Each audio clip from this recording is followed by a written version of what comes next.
என்றும் தந்து தாங்குவார். காலங்களிலும் எல்லா நேரங்களிலும் என்னை நேசென்றும் துணையாவார்.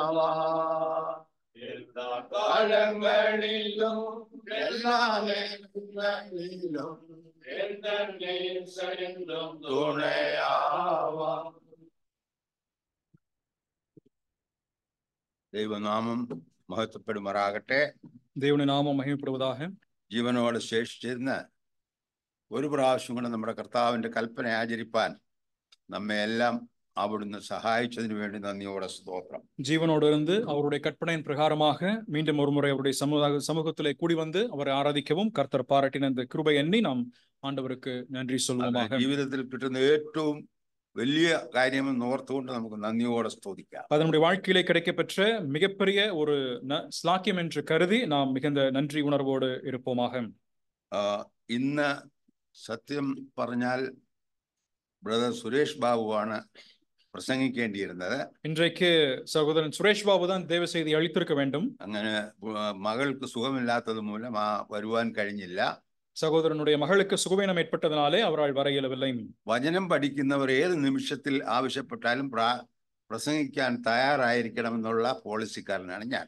வசனம் படிக்கிறவர்கள் கற்றுக்கொள்கிறவர்கள் எந்த நிமிஷத்திலும் எந்த நேரத்திலும் பிரசங்கிப்பதற்கு ஆயத்தமாக இருக்க வேண்டும் என்ற ஒரு கோட்பாடை வைத்திருக்கக்கூடியவராக நான் இருக்கிறேன். അതുകൊണ്ട് ഞാൻ ചെയ്യാം എന്ന് സമ്മതിച്ചു. ஆகவே நானே இன்றைக்கு பிரசங்கம் செய்யலாம் என்றும் தீர்மானித்தது. ഞാൻ ഈ ഭാഗം ഒരു പക്ഷേ ഇവിടെ എടുത്തു കാണും, ഇല്ല എങ്കിൽ എന്റെ പേരന്റ് അസംബ്ലിയായ മൈലപ്പുറ അസംബ്ലിയിൽ പ്രസംഗിച്ചിട്ടുണ്ട്. ஒருவேளை இப்பொழுது எடுக்கக்கூடிய அந்த வேத பகுதியானது இங்கே பிரசங்கிக்கப்பட்டிருக்கலாம், அல்லது என்னுடைய தாய் சபையாக இருக்கின்ற மயிலப்புறா சபையில வைத்தும் அந்த செய்தியை நான் அளித்திருப்பேன் என்று நம்புகிறேன். ഒരു പ്രാവശ്യം കൂടെ കേട്ടതുകൊണ്ട് നമുക്ക് യാതൊരു നഷ്ടവും വരില്ല.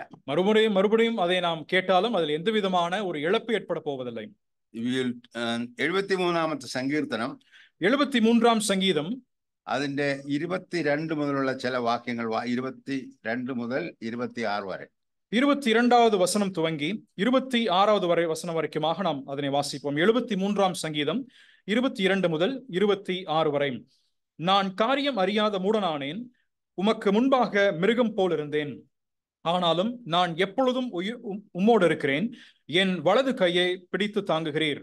உம்முடைய ஆலோசனையின்படி நீர் என்னை நடத்தி முடிவிலே என்னை மகிமையில் ஏற்றுக்கொள்வீர். பரலோகத்தில் உம்மை அல்லாமல் எனக்கு யார் உண்டு? பூலோகத்தில் உம்மை தவிர எனக்கு வேறே விருப்பமில்லை.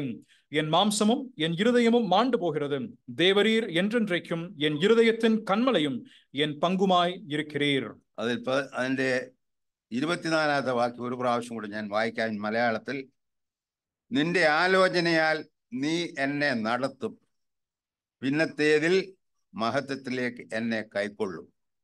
உம்முடைய ஆலோசனையின்படி நீர் என்னை நடத்துவீர், பின்பதாக பின்னொரு நாளிலே என்னை மகிமையில் ஏற்றுக்கொள்வீர். ഒരു വിശ്വാസിയുടെ ജീവിതം മുഴുവനായിട്ടും കർത്താവിന്റെ ആലോചനയാൽ മാത്രം ആയിരിക്കണം. ஒரு விசுவாசியுடைய வாழ்க்கையானது முழுவதுமாக கர்த்தருடைய ஆலோசனையின் பிரகாரமாக நடைபெற வேண்டும். ഞാൻ ഒരു രക്ഷിക്കപ്പെട്ട മകൻ, நான் ஒரு ரட்சிக்கப்பட்டவன். അത് കർത്താവിന്റെ കൃപയാൽ ഞാൻ രക്ഷിക്കപ്പെട്ടു. நான் கர்த்தருடைய கிருபையினாலே ரட்சிக்கப்பட்டேன். രക്ഷ എനിക്ക് ദാനമായി തന്നു. ரட்சிப்பை எனக்கு தானமாக ஆண்டவர் தந்திருக்கிறார். എന്റെ കുടുംബ ശ്രേഷ്ഠതയോ എന്റെ യാതൊരു കഴിവിന്റെയും ബേസിസിലല്ല ഞാൻ രക്ഷിക്കപ്പെട്ടിരിക്കുന്നത്. நான் ரட்சிக்கப்பட்டிருப்பது என்னுடைய குடும்பத்தினுடைய திராணியோ அல்லது அவருடைய மேன்மை நிமித்தமாக அல்ல.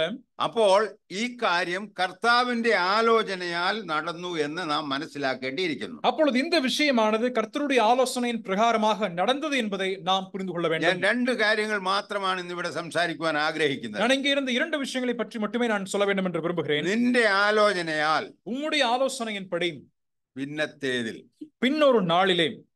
അതാണ് വളരെ ഇമ്പോർട്ടന്റ് ആയ. പിന്നത്തേതിൽ എന്താണ്? பின்னொரு நாளிலே அல்லது முடிவிலே என்ன என்பதுதான். നിന്റെ രക്ഷ സാധ്യമായത് കർത്താവിന്റെ ആലോചനയാൽ മാത്രമാണ്. உம்முடைய ரட்சிப்பானது சாத்தியமானது ஆண்டவருடைய ரட்சிப்பு நிமித்தமாகவே தான். ആ ആലോചന ഇല്ല എങ്കിൽ, കർത്താവ് ആലോചിച്ചില്ല എങ്കിൽ, കർത്താവ് നമ്മെ കരുതിയില്ല എങ്കിൽ നാം ഒരു നാളും രക്ഷയുടെ അനുഭവത്തിലേക്ക് വരികയില്ല. கர்த்தர் நம்மை அக்கறை கொள்ளாவிட்டால், நம்மேல் அவர் தம்முடைய ஆலோசனையை காண்பியாவிட்டால் நாம் ஒரு காலத்திலும் ரட்சிக்கப்பட்டிருக்க மாட்டோம். നിന്റെ ജനനം ഈ ലോകത്തിലേക്കുള്ളത് കർത്താവിന്റെ ആലോചനയാലാണ്. உம்முடைய பிறப்பு இந்த பூமியில என்று பார்க்கும் பொழுதும் அதுவும் கர்த்தருடைய ஆலோசனையின் பிரகாரமாகவே. അത് നമ്മുടെ ആരുടെയും കഴിവോ ഓരോ വ്യക്തികളുടെ കഴിവോ കൊണ്ട് നാം ആരും ജനിച്ചിട്ടില്ല. நம்முடைய எந்த விதமான நம்முடைய நபர்களுடைய திறனோ திறமை நிமித்தமாகவும் நாம் பிறக்கவில்லை. വിശ്വാസിയായാലും അവിശ്വാസിയായാലും കർത്താവിന്റെ കൃപപ്രകാരമാണ് നാം ഈ ലോകത്തിലേക്ക് വരുന്നത്. ஒரு விசுவாசியானாலும் சரி, அவிசுவாசியாக இருந்தாலும் சரி, கர்த்தருடைய ஆலோசனையின் பிரகாரமாகத்தான் நாம் இந்த பூமியிலே வருகின்றோம். നീ ജനിച്ചതിന് ശേഷം നിന്റെ വളർച്ച ഈ ലോകത്തിലുള്ളത് അത് കർത്താവിന്റെ ആലോചനയാലാണ്. பிறப்பின் பின்பதாக இந்த பூமியில் இருக்கக்கூடிய வளர்ச்சியும் ஆண்டவருடைய ஆலோசனையின் பிரகாரமாக. വളർച്ച എന്ന് പറയുമ്പോൾ நான் வளர்ச்சி என்று சொல்லப்படும் பொழுது നമ്മുടെ ജീവിതത്തിലെ ആദ്യത്തെ ദിവസം മുതൽ അവസാനത്തെ ദിവസം വരെയുള്ള എല്ലാ നാളുകളിലും നിന്റെ കർത്താവിന്റെ ആലോചനയാലാണ് നിന്നെ കരുതുന്നതും നിനക്കെല്ലാം കിട്ടുന്നതും. நான் வளர்ச்சி என்று சொல்லப்படும் பொழுது நம்முடைய வாழ்நாள் காலத்தினுடைய முதல் நாள் துவங்கி கடைசி நாள் பரியந்தமாக இருக்கின்ற அனைத்துமே அவருடைய ஆலோசனையின் பிரகாரமாக நடைபெறுகின்றதாக இருக்கு. ഇവിടെ ഇരിക്കുന്ന നമ്മൾ എല്ലാവരും എഡ്യൂക്കേറ്റഡ് ആണെന്ന് അറിയാം. இங்க இருக்கின்ற நம் அனைவருமே கல்வி கற்றவர்கள் என்று நம்புகிறேன். നിന്റെ എഡ്യൂക്കേഷൻ എന്ന് പറയുന്നത് കർത്താവിന്റെ ആലോചനയാൽ മാത്രം നടന്ന ഒരു കാര്യമാണ്. ஆனால் இங்கே இருக்கின்ற அந்த கல்வி அனைத்தும் உம்முடைய கர்த்தருடைய ஆலோசனையின் பிரகாரமாகவே நடந்தது என்பதை புரிய வேண்டும். വടക്കേ ഇന്ത്യയിലേക്ക് കടന്നു ചെന്ന് ഞാൻ ചില ഗ്രാമങ്ങളിൽ പോയിട്ടുണ്ട്. வட இந்தியாவிலே சில கிராமங்களுக்கு நான் சென்றிருக்கிறேன். ഇടത്തും വലത്തും എന്താണെന്ന് അറിയാൻ വയ്യാത്ത ഒരു ജാതി അവിടെയുണ്ട്. வலதும் இடதும் வித்தியாசம் தெரியாத இருக்கக்கூடிய அநேக குடும்பங்கள் இருக்கிறார்கள். എഡ്യൂക്കേഷനും ഇല്ലാതെ ഉള്ള ജനമുണ്ട്. எந்த விதமான கல்வி அறிவும் இல்லாத குடும்பத்தினர் இருக்கிறார்கள். ഇന്ന് നാം പ്രാപിച്ചിരിക്കുന്ന നമ്മുടെ എഡ്യൂക്കേഷൻ എന്നുള്ളത് കർത്താവിന്റെ ആലോചനയാൽ മാത്രമാണ്. இன்றைக்கு நமக்கு கிடைக்கப்பெற்றிருக்கின்ற அந்த கல்வி என்று சொல்வது கர்த்தருடைய ஆலோசனையின் பிரகாரமாகவே தான் கிடைக்கப்பெற்றிருக்கிறது. നിന്റെ ഭൗമികമായ ജോലി, உங்களுடைய உலக பிரகாரமாக இருக்கின்ற வேலை, ഓരോരുത്തർ വലിയ പൊസിഷനിൽ ഇരുന്നിട്ടുണ്ട്, ചെറിയ പൊസിഷനിൽ ഇരുന്നിട്ടുണ്ട്, ഏതൊക്കെയോ നിലവാരത്തിലൊക്കെ ദൈവം നമ്മെ ஆயிட்டுண்டு. ஒவ்வொருவரும் ஒரு குறிப்பிட்ட இடத்துல இருக்கிறார்கள். சிலர் கீழான ஸ்தானத்தில் இருக்கிறார்கள், மேலான ஸ்தானத்தில் இருக்கிறார்கள்.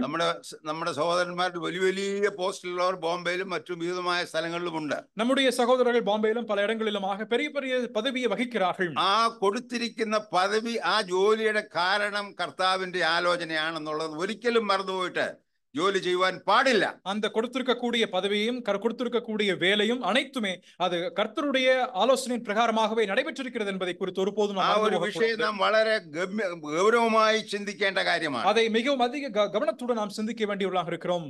അതുകൊണ്ട് നാം കർത്താവിന്റെ സന്നിധിയിൽ താഴുവാനാണ് നാം പഠിക്കേണ്ടിയിരിക്കുന്നത്. அது நிமித்தமாக ஆண்டவருடைய சந்நிதியில் நாம் நம்மை நாமே தாழ்மைப்படுத்துவதற்கு கற்றுக்கொள்ள வேண்டும். നിന്റെ വിവാഹം നടന്നത്, உங்களுடைய திருமணம் நடைபெற்றது, அது കർത്താവിന്റെ ആലോചനയാലാണ്. அது கர்த்தருடைய ஆலோசனையின் பிரகாரமாகவே. ഒരു കാര്യമുണ്ട്, ஆனால் மற்றொரு விஷயம் உண்டு. നീ കല്യാണം കഴിക്കാൻ പോകുന്ന ലേഡിയും വിശ്വാസിയാണ് ആയിരിക്കണം, എങ്കിൽ മാത്രമേ കർത്താവിന്റെ ആലോചന അതിലുള്ളൂ. நீங்கள் திருமணம் செய்யக்கூடிய ஆணோ அல்லது பெண்ணோ அது ஆண்டவருடைய விசுவாசியாக இருக்க வேண்டும் என்பதுதான் மிக முக்கியமானது. கர்த்தாവ് നിന്നെ നടത്തുമെന്നുള്ളതിന് യാതൊരു സംശയവും വേണ്ട. அதற்கேதுவா கர்த்தர் உம்மை நடத்துவார் என்பதை குறித்து எந்த சந்தேகமும் வேண்டாம். അനുഗ്രഹകരമായ ഒരു കുടുംബജീവിതം നിനക്ക് ദാനം ചെയ്യുവാൻ കർത്താവ് തയ്യാറാണ്. ஆசீர்வதிக்கப்பட்ட ஒரு குடும்ப வாழ்க்கையை கர்த்தர் கொடுப்பதற்கு ஆண்டவர் ஆயத்தமாக இருக்கிறார். അവന്റെ ആലോചന ഇല്ലെങ്കിൽ നീ കല്യാണം കഴിക്കാൻ എത്രയോ ആളുകൾ നിൽക്കുന്നു. அவருடைய ஆலோசனையின் இல்லாமல் அங்கே திருமணம் செய்வதற்கு ഇല്ല എങ്കിൽ അത് നടക്കില്ല. அது ആലോചന இல்லை என்று சொன்னால் அது நடைபெறாது. അതുകൊണ്ട് കർത്താവിന്റെ ആലോചന പ്രകാരമാണ് നാം ഒക്കെയും വിവാഹം ചെയ്തിരിക്കുന്നതും കുടുംബങ്ങൾ போற்றுന്നதும் ആ കുടുംബങ്ങൾക്ക് ഇന്ന് സന്തോഷത്തോടെ ദൈവമക്കളായി ജീവിക്കുന്നതും. அது நிமித்தமாக நாம் ஆண்டவருடைய ஆலோசனை பிரகாரமாக இன்றைக்கு திருமணம் செய்திருக்கின்றோம். குடும்பமாக பிள்ளைகளோடு கூட சேர்ந்து நாம் வாழ்ந்து வருகின்றோம். നിനക്കുള്ള കുഞ്ഞുങ്ങൾ ദാനമായി കർത്താവ് തന്നിരിക്കുന്നതാണെന്നുള്ളതിന് യാതൊരു സംശയവുമില്ല. உங்களுக்கு என்று கர்த்தர் கொடுத்திருக்கக்கூடிய பிள்ளைகள் அதனை அவர் தானமாக தந்திருக்கிறார் என்பதை குறித்தும் சந்தேகமில்லை. അപ്പൊ ഈ കാര്യങ്ങളൊക്കെ കർത്താവിന്റെ ആലോചനയാൽ നമ്മുടെ ജീവിതത്തിൽ നടക്കുന്നു എന്നുള്ള നാം എന്നും മറക്കാതെ ഇരിക്കേണ്ട ഒരു വിഷയമാണ്. இவைகள் அனைத்தும் நம்முடைய வாழ்க்கையிலே கர்த்தர் தம்முடைய ஆலோசனையின் பிரகாரமாக நிறைவேற்றி இருக்கிறார் என்பதை குறித்து நாம் ஒருபோதும் மறந்து போகக்கூடாது. നിന്റെ ഭവനം നിനക്ക് ലഭിച്ചിരിക്കുന്നത് കർത്താവിന്റെ ആലോചനയാലാണ്. உங்களுக்கு உங்களுடைய வீடு கிடைக்கப்பெற்றதும் கர்த்தருடைய ஆலோசனையின் பிரகாரமாகவே. ഭവനം കിടച്ചിരുന്നു പറഞ്ഞാൽ ഭവനം ഇല്ലാത്തവർക്ക് ഇപ്പം കർത്താവ് അതിന് തക്കമായ നിലയിൽ കാര്യങ്ങളെ ചെയ്തു കൊടുക്കുന്നുണ്ട്. இங்க வீடு இல்லாதவருக்கு ஆண்டவருக்கு அதை கேட்டவனமாக இருக்கின்ற സ്വന്തം പേരിൽ വീടില്ലാത്തവർക്ക് കാണാം. ஒருவேளை சொந்தமான வீடு இல்லாதவர்கள் இருக்கலாம். നിന്നെ ഓരോ നിമിഷവും എവിടെ താമസിച്ച് നടത്തണമെന്നുള്ളത് നിന്റെ കർത്താവിന്റെ ആലോചനയാൽ മാത്രമാണ്. நீங்கள் ஒவ்வொரு நிமிஷமும் எங்கே தங்க வேண்டும், தாவரிக்க வேண்டும் என்பதை குறித்தும் கர்த்தர் தம்முடைய ஆலோசனையின் பிரகாரமாய் தீர்மானிக்கின்றார். വേറൊരു കാര്യം നാം വളരെ ശക്തമായി ഓർത്തിരിക്കേണ്ടതും ദൈവത്തിന് നന്ദി പറയേണ്ട ഒരു വിഷയമാണ്. மற்றொரு விஷயத்தை மிக ஆழமாக நாம் அறிந்து கொள்ள வேண்டியதும் கர்த்தருக்கு நன்றி சொல்ல வேண்டியமாக இருக்கின்றது என்னவென்றால், നിനക്ക് നല്ല ഒരു സഭയും உமக்கு ஒரு நல்லதொரு சபையையும் നല്ല കൂട്ടുവിശ്വാസികളെയും തന്നിരിക്കുന്നത് நல்ல உடன் விசுவாசியையும் தந்திருக்கின்றது. അത് കർത്താവിന്റെ ആലോചന പ്രകാരം മാത്രമാണ്. அது கர்த்தருடைய ஆலோசனையின் பிரகாரமாக மட்டுமே நடைபெற்றுகிறது. വേറൊരാളുടെ ആലോചനയിൽ നമ്മൾ ഒരു സഭയിലേക്ക് വരുവാൻ പറ്റില്ല. வேறொரு நபருடைய ஆலோசனையின் பிரகாரமாக நாம் சபைக்குள் வரவே முடியாது. ഞാൻ ജനിച്ചു വളർന്ന മൈലപ്രായിലാണ്. நான் பிறந்து வளர்ந்தது மயிலப்புறாவிலே. Parent assembly Mylapra assembly is a big assembly. என்னுடைய தாய் சபையாக இருக்கின்ற மயிலப்புறா சபை பெரிய ஒரு சபையாகும். എന്തുകൊണ്ട് ഞാൻ ഇവിടെ ആയി എന്നുള്ള எது நிமித்தமாய் நான் இங்கே இருக்கிறேன் என்பது എന്റെ തീരുമാനമല്ല. அது என்னுடைய தீர்மானம் அல்ல. കർത്താവ് എന്നെ ഇവിടെ കൊണ്ടുവന്ന് கர்த்தர் என்னை இங்கே கொண்டு வந்து ഇവിടെയുള്ള ദൈവജനത്തോട് ചേർന്ന് இங்கே இருக்கின்ற தேவ பிள்ளைகளோட கூட சேர்ந்து മഹത്വപ്പെടുത്തുവാനും ஆண்டவரை மகிமைப்படுத்தவும் അഭിമാനകരമായ ഒരു കുടുംബജീവിതം ചെയ്യുവാനും ஒரு மேலான ஒரு குடும்ப வாழ்க்கையை வாழும்படியாகவும் അങ്ങനെ കർത്താവിന്റെ മക്കളായി നിലനിൽപ്പാൻ വേണ്ടി എന്നെ ഇവിടെ കൊണ്ടുവന്നു. இங்கே கர்த்தருடைய பிள்ளையாக நான் ஜீவிப்பதற்கும் கர்த்தர் இப்படி மாற்றி வைத்திருக்கிறார். ഏത് ഭാഗത്ത് പോയാലും, ഏത് രാജ്യത്തിന്റെ ഏത് ഭാഗത്ത് പോയാലും, நாம் எந்த தேசத்தினுடைய எந்த பகுதியில் நாம் சென்றாலும் ഒരു വിശ്വാസിയാണെങ്കിൽ, ஒரு விசுவாசியாக இருப்போமானால் അവനായിരിക്കുന്ന സ്ഥാനം കർത്താവിന്റെ ആലോചനയാൽ മാത്രമായിരിക്കും. அவன் இருக்கக்கூடிய ஸ்தானமானது, இருக்கக்கூடிய இடமானது கர்த்தருடைய ஆலோசனையின் பிரகாரமாகவே இருக்கின்றது. കർത്താവ് എന്നെ കുറിച്ച് ഒരിക്കൽ പോലും ആലോചിച്ചിട്ടില്ല എന്ന് വിചാരിക്കുക. கர்த்தர் என்னை பற்றி ஒருபோதும் சிந்திக்கவே இல்லை, ஆலோசனையை செய்யவில்லை என்று சொன்னால் அதை ഞാൻ ഇവിടെ சிந்தித்து നിൽക്കാൻ பாருங்கள். പറ്റുമോ? അതിനെ நான் இங்க நிக்க முடியுமா? ഇന്ന് ഞാൻ ഒരു വാക്ക് നിങ്ങളോട് പറയുവാൻ പറ്റുമോ? நான் இன்றைக்கு உங்களிடத்தில் ஒரு வார்த்தை சொல்ல முடியுமா? എനിക്ക് സാക്ഷ്യപ്പെടുമെന്ന് പറയാൻ പറ്റുമോ? எங்கிருந்து சாட்சி என்னால் சொல்ல முடியுமா? എന്റെ കുഞ്ഞുങ്ങൾ കർത്താവിനെ ആരാധിക്കുന്നവരാണെന്ന് പറയാൻ പറ്റുമോ? என்னுடைய பிள்ளைகள் கர்த்தரை ஆராதிக்கிறார்கள் என்று என்னால் சொல்ல முடியுமா? അവർ നല്ല നിലയിലായിരിക്കുന്നു എന്ന് പറയാൻ പറ്റുമോ? அவர்கள் நல்ல நிலையில இருக்கிறார்கள் என்பதை குறித்து நான் சொல்ல ഒന്നും முடியுமா? നമുക്ക് പ്രശംസിപ്പാനില്ല. அதை குறித்து ஒன்றும் நாம் மேன்மை பாராட்டுவதற்கு എല്ലാം இல்லை. കർത്താവിന്റെ ആലോചനയാൽ ഓരോ നിമിഷവും നടന്നുകൊണ്ടിരിക്കുന്നുള്ളത് നാം മറന്നു പോകാതെ ദൈവത്തെ ഭയത്തോടെ സേവിക്കേണ്ടവരാണ്. அவைகள் அனைத்தும் ஆண்டவருடைய ஆலோசனை பிரகாரமாகவே நடைபெறுகிறது என்பதை குறித்து நினைத்துக் கொண்டு ஒவ்வொரு நிமிஷமும் அதை பயபக்தியோட கூட கர்த்தரை பணிய வேண்டியவர்களாக நாம் இருக்கின்றோம். ഞാനൊരു കാര്യം പറയട്ടെ, നമുക്ക് എല്ലാവർക്കും എല്ലാ നന്മകളും കർത്താവ് തന്നിട്ടുണ്ട്. நமக்கு எல்லாருக்கும் பல வகைப்பட்ட நன்மைகளை கர்த்தர் தந்திருக்கின்றார். എനിക്കൊരു നന്മയും കർത്താവ് തന്നിരുന്ന ആർക്കെങ്കിലും പറയുവാൻ കഴിയും? எனக்கு எந்த விதமான நன்மையும் கர்த்தர் தரவே இல்லை என்று சொல்லி இங்க இருக்கின்ற யாராவது சொல்ல முடியுமா? നന്മയുടെ വലിപ്പം ഒന്ന് ചിന്തിച്ചു നോക്കിയാൽ, நன்மையினுடைய அந்த மேன்மைக்கு அதனுடைய எண்ணிக்கை குறித்து நீங்கள் சிந்தித்து பார்க்கும்போது, എണ്ണി നോക്കിയാൽ கர்த்தர் செய்திருக்கின்ற நன்மை நீங்கள் எண்ணி பார்க்கும்போது നമുക്ക് എണ്ണി നോക്കാൻ പറ്റില്ല. அதை நாம் எண்ணி பார்த்து தீர முடியாது. എണ്ണത്തിന് അതീതമായി കർത്താവ് നമ്മെ നന്മകളാൽ നിറച്ചിരിക്കുക. எண்ணிக்கைக்கும் அதிகமாக இருக்கின்ற நன்மைகளாலே கர்த்தர் நம்மை மாற்றி இங்கு வைத்திருக்கின்றார். ആയിരിക്കുന്ന സ്ഥിതി, இன்றைக்கு இருக்கக்கூடிய நிலைமை, ഈ നാട്ടിൽ സാക്ഷ്യത്തോടെ ജീവിപ്പാൻ കർത്താവ് നമ്മെ അനുവദിച്ചിരിക്കുന്നത്, இந்த நாட்டிலே சாட்சியோட கூட வாழும்படியாய் கர்த்தர் நம்மை அனுமதித்திருப்பது, നമ്മളെ ആരോഗ്യത്തോടെ നിലനിർത്തിയിരിക്കുന്നത്, நம்மை ஆரோக்கியத்தோடு நிலைநிறுத்தியிருப்பது, നമ്മുടെ ഓരോ സ്റ്റെപ്പും അവൻ അറിയുന്നതിനാൽ, நம்முடைய ஒவ்வொரு படியையும் கர்த்தர் அறிந்திருப்பது നീ நிமித்தமாக, ഭയപ്പെടേണ്ട, ഞാൻ നിന്നോട് കൂടെ ഉണ്ട് എന്ന് പറഞ്ഞ കർത്താവ്, நீ பயப்பட வேண்டாம், உன்னோட கூட நான் இருக்கிறேன் என்று എന്റെ ஆண்டவர் വലങ്കൈ சொன்னது, പിടിച്ച് എന്നെ നടത്തുന്ന കർത്താവ്, என்னுடைய வலக்கரத்தை பிடித்து என்னை நடத்துவது, ആ ഒരു വലങ്കൈ എന്റെ പിടിച്ചിട്ടുണ്ടെന്നുള്ള ഓർമ്മ വരുമ്പോൾ എന്റെ ഹൃദയത്തിൽ എന്തോ ഒരു സന്തോഷമാണെന്നറിയാം. என் வலது கரத்தை கர்த்தர் பிடித்திருக்கிறார் என்று சொல்லப்படும் பொழுது என்னுடைய இருதயத்தில் எவ்வளவு மிகப்பெரிய சந்தோஷம் வருகிறது என்று தெரியுமா? ഇവിടെ ആരെങ്കിലും എന്റെ വലങ്കൈ പിടിച്ചാൽ വല്ല പ്രയോജനം വരുമോ? எங்க இருக்கின்ற யாராவது என் வலது கரத்தை பிடிச்ச ஏதாவது എന്റെ കർത്താവ് എന്റെ വലങ്കൈ പിടിച്ചിരിക്കുന്നു. என்னுடைய கர்த்தர் என்னுடைய வலது கரத்தை அவர் பிடித்திருக்கிறார். അവന്റെ ആലോചനയാൽ അവൻ എന്നെ നടത്തുന്നു. அவருடைய ஆலோசனையின் பிரகாரமாக அவர் என்னை ഈ நடத்துகின்றார். വയസ്സ് വരെ ജീവിച്ചിരിക്കുവാൻ അവൻ അനുവദിച്ചത് എന്റെ അവിടുത്തെ ആലോചന പ്രകാരമാണ്. இந்த வயது வரைக்குமாக அவர் என்னை வாழும்படி அனுமதித்திருப்பது கர்த்தருடைய ஆலோசனையின் பிரகாரமாகவே നാം ஆகும். ഇതൊന്നും മറന്നു പോകുവാൻ പാടില്ല. இதையெல்லாம் நாம் ஒருபோதும் மறந்து போக ഈ கூடாது. 73ാമത്തെ സങ്കീർത്തനം, இந்த 73வது சங்கீதம் വളരെ ആസാഫ് എഴുതിയാണ്, വളരെ അത്ഭുതകരമായ ഒരു സങ്കീർത്തനം. ஆசாப் எழுதின மிக அற்புதமான ஒரு சங்கீதமாக இருக்கின்றது. അതിനകത്തിലാണ് പറഞ്ഞിരിക്കുന്നത്, നിന്റെ ആലോചനയാൽ എന്നെ നടത്തും. அதுலதான் அங்கே சொல்லப்படுவது, உம்முடைய ஆலோசனையின்படி நீர் என்னை நடத்துவீர் என்பதாக. അതൊരു കട്ടായമായി പറഞ്ഞിരിക്കുകയാണ്. அது ஒரு கட்டாயமாய் ഒരു சொல்லப்பட்ட ஒரு வார்த்தை. വിശ്വാസിയെ ஒரு விசுவாசியை അവന്റെ ആലോചന പ്രകാരം അല്ലാതെ നടക്കുവാൻ സാധ്യമല്ല. அவருடைய ஆலோசனையின் பிரகாரமாக இல்லாமல் நடக்க முடியாது. അവന്റെ ആലോചന വിട്ട് കടന്നു പോയാൽ, அவருடைய ஆலோசனை விட்டு கடந்து போய்விட்டால், അവനെ മറന്നിട്ട് പോയാൽ, அவரை மறந்துவிட்டு சென்று விட்டால், അങ്ങനെ പോയിട്ടുള്ളവർ സഹിച്ചിട്ടുള്ളതും കഷ്ടതകളും പ്രശ്നങ്ങളും എത്രയോ ഈ പ്രായത്തിൽ ഞാൻ വളരെ കണ്ടിട്ടുണ്ട്. அங்கே போனவர்கள் கஷ்டத்திலும் பிரயாசத்திலும் அதிகமான துக்கத்திலும் சென்றிருப்பதை நான் அநேகம் பார்த்திருக்கிறேன்.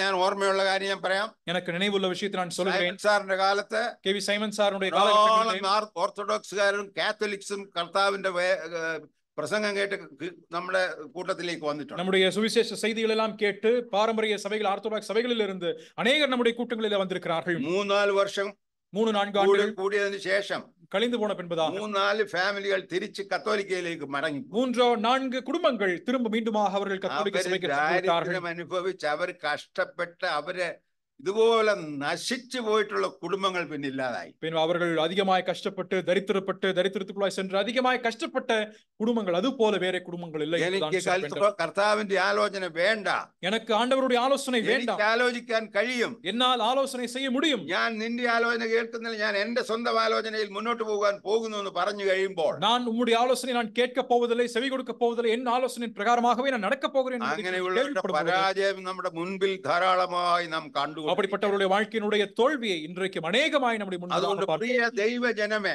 ஆகவே பிரியமான தேவனுடைய பிள்ளைகளே, സ്നേഹിക്കുന്ന എല്ലാവരുമായുള്ളവരെ, நான் நேசிக்கக்கூடிய அனைவருமாக இருக்கிற நீங்கள் നാം എല്ലാവരും ദൈവത്തിന്റെ ആലോചന പ്രകാരം നടക്കണം. അവൻ എന്നെ നടത്തുമെന്നുള്ള വിശ്വാസം ഉണ്ടായിരിക്കണം. நாம் தேவனுடைய ஆலோசனையின் பிரகாரமாக தேவன் நம்மை நடத்துவார் என்ற ஒரு உறுதி, ஒரு விசுவாசம் நமக்கு காணப்பட வேண்டும். അങ്ങനെയാകുമ്പോൾ அப்படியாகும் பொழுது നമ്മുടെ കർത്താവ് നമ്മെ അനുഗ്രഹിക്കും.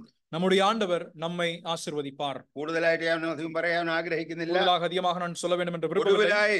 இறுதியாக നിന്നെ മഹത്വത്തിലേക്ക് ചേർക്കുന്ന ആരുടെ ആലോചന പ്രകാരം? நீர் என்னை மகிமையில் ஏற்றுக்கொள்வீர். அது யாருடைய മഹത്വത്തിലേക്ക് ചേർക്കും എനിക്കറിയാം. അത് ഏതെങ്കിലും ഒരു നാൾ ഞാൻ ജീവിച്ചിരിക്കുമ്പോൾ കർത്താവ് വരുമോ എന്ന് എനിക്കറിയത്തില്ല. நான் வாழும் நாட்களிலே கர்த்தர் வருவார் என்று தெரியவில்லை. ஆனால் ஒரு நாளில் എന്നെ മഹത്വത്തിലേക്ക് ചേർക്കുമ്പോൾ, ஆனால் அவர் என்னை மகிமையிலே சேர்த்துக் கொள்ளும் അവൻ അത് ആലോചിച്ച് அவர் அதனை ஆலோசனை செய்து അതിന്റെ തക്ക സമയത്ത് அதனுடைய ஏற்ற நேரத்திலே അവന്റെ നേരത്തിൽ നമ്മെ എടുത്തുകൊള്ളുമെന്നുള്ളത് യാതൊരു സംശയവും. அவருடைய ஏற்ற நேரத்திலே நம்மை அவரோடு சேர்த்துக் கொள்வார் என்பதில் எந்த சந்தேகமும் வேண்டாம். പലരും മരണം വഴിയായി കടന്നുപോയെന്ന് വരാം. நம்மിலே பலரும் மரணத்தினூடாக கடந்து போக வேண்டியதாக എല്ലാവരും ഇവിടെ ഇരിക്കുമ്പോൾ കർത്താവ് ഇന്ന് നടന്നു വരാം. ஒருவேளை நாம் எல்லாரும் இங்கே கூடியிருக்கும் பொழுது இப்பொழுது ஆண்டவர் வரக்கூடியவராக അങ്ങനെ വരികയാണെങ്കിൽ നാം രൂപാന്തരപ്പെടുന്നു എങ്കിൽ, அப்படி வரும் பொழுது நாம் மறுரூபப்படுவோமானால் അതും കർത്താവിന്റെ ആലോചനയാലാണ്. அதுவும் கர்த்தருடைய ஆலோசனையின் பிரகாரம். നമ്മുടെ ആലോചനയാൽ നാം ആരും രൂപാന്തരപ്പെടില്ല. நம்முடைய ஆலோசனையின் பிரகாரமாக நாம் யாரும் மறுரூபம் அடைய ഞാൻ போவதில்லை. ഈ വാക്യം വായിച്ചപ്പോൾ ഇരുന്ന് മണിക്കൂറുകൾ ചിന്തിച്ച് കർത്താവിന്റെ, ഞാൻ ഒത്തിരി എഴുതി വെച്ചിട്ടുണ്ട്, അത് വേറെ വിഷയമാണ്.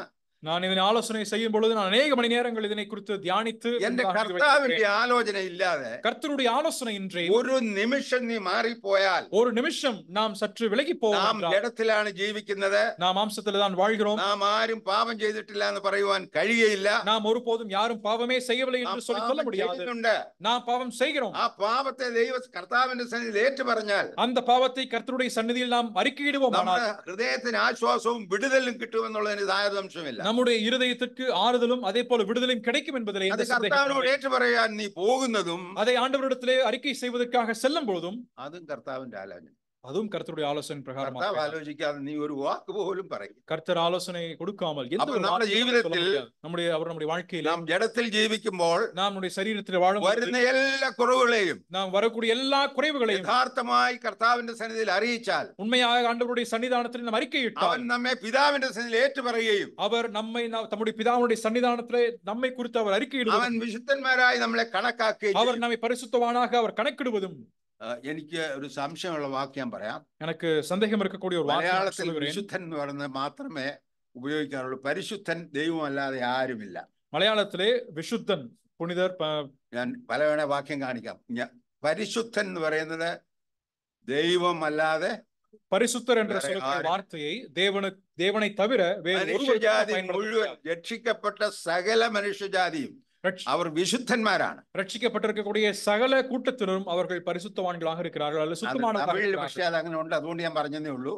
நான் தமிழில் அப்படி இருக்கிறதுனால அப்படி நான் சொல்கிறேன். അത് നമ്മളെല്ലാം വിശുദ്ധന്മാരാണ്. நம்ம எல்லாரும் சுத்திகரிக்கப்பட்டவர்கள், യാതൊരു സംശയവുമില്ല. அதுல எந்த விதமான சந்தேகம். രാവിലെ കടന്നു വന്ന് ഇതിൽ കൈ നാം നീട്ടണമെങ്കിൽ, இந்த காலையில நாம் இங்கே வந்து ഇതിൽ நாம் பங்கு பெற வேண்டும். നമ്മെ തന്നെ ശോധന ചെയ്ത്, நாம் நம்மை நாமே சோதித்து பார்த்து, കുറവുകളെ കണ്ടുപിടിച്ച്, நம்முடைய குறைவுகளை കണ്ടറിந்து, പിതാവിന്റെ സന്നിധിയിൽ ഏറ്റുപറഞ്ഞ്, കർത്താവിന്റെ സന്നിധിയിൽ ഏറ്റുപറഞ്ഞ്, கர்த்தருடைய சந்நிதியிலே அதை நாம் அறிக்கையிட்டு നമ്മെ ശുദ്ധീകരിച്ചു വന്നെങ്കിലേ ഇതിലേക്ക് കൈ നീട്ടുവാൻ. நம்மை நாமே சுத்திகரித்து வந்து இதிலே கரம் நீட்ட வேண்டியவர்களாக இருக்கிறோம். അല്ലാതെ ആരെങ്കിലും കൈ നീട്ടിയാൽ அப்படி இல்லை என்றால் അവർ ശാപഗ്രസ്തരാണ്. அது சாபத்திற்கு இடமாகும். അവന് വളരെ പ്രയാസങ്ങൾ ഉണ്ടാകും, அதிகமான கஷ்டங்கள் அவர்களுக்கு. അതുകൊണ്ട് നമ്മുടെ ജീവിതം அது நிமித்தமாய் நம்முடைய നാളായിരിക്കുന്ന നാളോളം அங்கே நாம் செய்கின்ற நாட்கள் பரியந்தமாக സൂക്ഷ്മതയോടെ ചെയ്യേണ്ടിയിരിക്കുന്നു. மிகவும் கவனத்துடன் செயல்பட வேண்டியவர்களாக இருக்கிறோம். നാം അങ്ങനെ തന്നെ ആയിരിക്കുകയും വേണം. நாம் அவனமாகவே வாழ வேண்டும். അതുകൊണ്ട് നാം ഇങ്ങനെ, ഞാൻ നിർത്തട്ടെ ആ വിഷയം, കർത്താവിന്റെ ആലോചന എന്നുള്ളത് ഇങ്ങനെ നിർത്തട്ടെ. கர்த்தருடைய ஆலோசனை என்ற விஷயத்தை பற்றி இதனோடு நான் நிறுத்துகின்றேன்.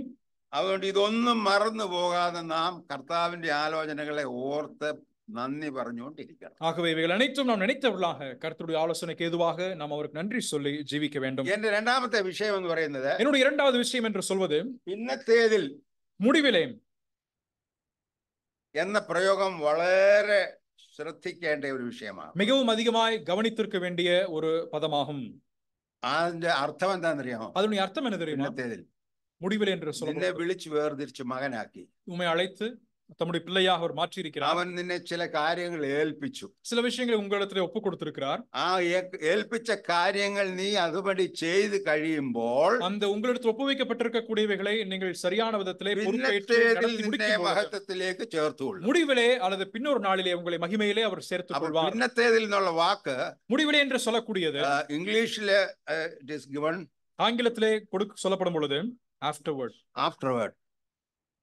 afterwards എന്ന വാർത്ത കറക്റ്റ് മലയാളം ട്രാൻസ്ലേഷൻ പിന്നത്തേതിൽ നിന്റെ ജീവിതത്തിന്റെ ഓരോ നിമിഷവും പിന്നത്തേതിൽ നീ മഹത്വത്തിലേക്ക് ചേർക്കപ്പെടുന്നതിന് മുമ്പായിട്ട് നീ ചെയ്തു തീർക്കേണ്ടുന്ന ജോലി എന്തൊക്കെയാണെന്ന് കർത്താവ് വ്യക്തമായി പറയും. உங்களுடைய வாழ்க்கையிலே பின்னொரு நாளிலே மகிமையிலே சேர்க்கப்படக்கூடியதாக இருக்கின்ற அந்த நாளிலே ஏதுவாக முன்பதாக இருக்கின்ற கடமைகளை நாம் நிறைவேற்ற வேண்டும். ജീവിതത്തിൽ നമ്മൾ വിവിധമായ കഷ്ടങ്ങളിൽ കൂടി കടക്കുന്നവരാണ്. வாழ்க்கையிலே நாம் பலவிதமான கஷ்டங்களினூடாக நாம் கடந்து போகின்றோம். എങ്കിലും அப்படியானாலும் അതും ദൈവത്തിന്റെ ആലോചനയാലാണെന്ന് നാം ഓർത്തുകൊള്ളണം. அதுவும் தேவனுடைய ஆலோசனையின் பிரகாரமாகவே என்பதை குறித்து நாம் நினைவு கூற வேண்டும். ആദ്യ നിമിഷം മുതൽ അവസാന നിമിഷം വരെയും നാം ആയിരിക്കുന്ന വിശ്വാസിയായിരിക്കുന്നത് தெய்வத்தின் ஆலோசனை பிரகாரம் முதல் நிமிஷம் துவங்கி கடைசி நிமிஷம் வரைக்குமாக ஒரு விசுவாசி இருப்பது தேவனுடைய ஆலோசனையின் பிரகாரமாகவே. രക്ഷിക്കപ്പെട്ട ആദ്യത്തെ നാളിൽ ரட்சிக்கப்பட்ட முதல் நாளிலே ഞാനാണ് ദൈവത്തിന്റെ കൈ പിടിച്ചിരുന്നതെങ്കിൽ நான் கர்த்தருடைய கரத்தை பிடித்திருப்பேனால் ഞാൻ എവിടെയോ പോയി நான் எங்கோ போயிருந்திருப்பேன். താഴെ വീണു പോയന്. ஒருவேளை கீழே நான் விழுந்து போயிருந்தேன். അവൻ നമ്മുടെ കൈ പിടിച്ചിരിക്കുകയാണ്. ஆனால் அவர் நம்முடைய கரத்தை അവനെ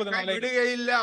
அவர் ஒருபோதும் கரத்தை விடப்போவதில்லை. ഭയപ്പെടേണ്ടതില്ല. நாம் ஒருபோதும் பயப்பட வேண்டிய നമ്മുടെ அவசியம் இல்லை. രക്ഷയിൽ സന്തോഷിക്കുകയാണ് നമുക്ക് വേണ്ടത്. நாம் சந்தோஷப்பட வேண்டும். രക്ഷയിൽ എത്രമാത്രം പേർ സന്തോഷിക്കുന്നു എന്ന് നമുക്ക് നമ്മളെ തന്നെ ശോധന ചെയ്താൽ അറിയാം. നമ്മുടെ രക്ഷയിലെ എത്ര പേർ அதை குறித்து சந்தோஷப்படுகிறோம் என்பதை குறித்து நம்மை நாமே சிந்திக்க வேண்டும். അതുകൊണ്ട് നാം വരുന്ന ദിവസങ്ങളിൽ വളരെ ജാഗ്രതയോടുകൂടി ഈ വിഷയങ്ങളിൽ ஆக வரக்கூடிய நாட்களிலே இந்த விஷயங்களிலே மிகவும் கவனத்துடன் செயல்பட வேண்டும். കർത്താവിനോട് ചേർന്ന് നിൽക്കാം. கர்த்தரோட கூட சேர்ந்து நிற்போம். പിന്നത്തേതിൽ എന്ന് പറഞ്ഞിരിക്കുന്നതിൽ முடிவிலே என்று சொல்லப்படும் பொழுது അവസരം ഇന്നാണ്.